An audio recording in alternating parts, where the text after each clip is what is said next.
What up guys? So ayan, wala nang intro. Tignan nyo yung gulong ko. Pudpud na. Oh no! So, ayan guys, so papalitan na natin yan ngayon. So watch till the end para makita nyo kung paano magpalit ng front tire. So ito yung tire natin, which is Beast tire. Ayan, 16K Odo kung nakikita nyo. At talagang wala na, napudpud na siya. So ayan, pinadala na natin sa mga mekaniko. Ayan, Beast tire. Baka naman. Ayan, nandiyan yan sa yellow basket guys. Solid na solid yan. Yan din kasi yung gamit ko sa likuran ko. And until now, di ko pa rin siya napapalitan. So ayan, may machine dito sa shop na kabitan natin ng gulong.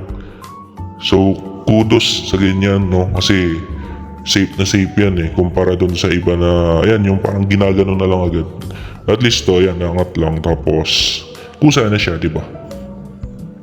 So ayan guys, dami ko rin talagang pinag-isipan na gulong. Tapos dito ako talaga nag-ending. Since na-try ko na nga siya sa likod nga, yung Beast tire, ayan. So ikakabit na sa mags natin yung gulong. Ganun lang din, ayan.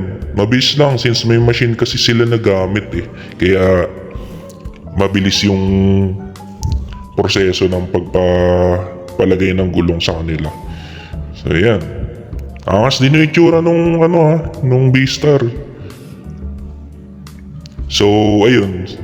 Hindi ko agad na-upload tong video na to eh. Ayan. Pero ayan, pinapahanginan na nila.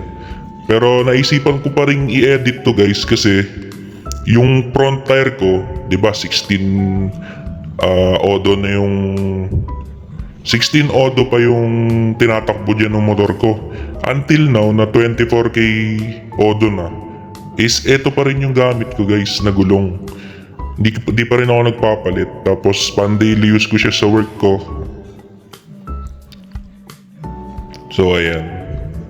Nakakabit na ni Bossing. Ayan. Wala kasi akong tools pa nung mga panahon na to eh. Pero kung tutuusin, kayang-kaya rin na mag-alis na lang kung gusto nyo dalhin sa mekaniko nga yung gulong. Tapos kayo na lang din magkabit, diba? Pero yan, pinadali ko na lang din para rektahang galawan na guys.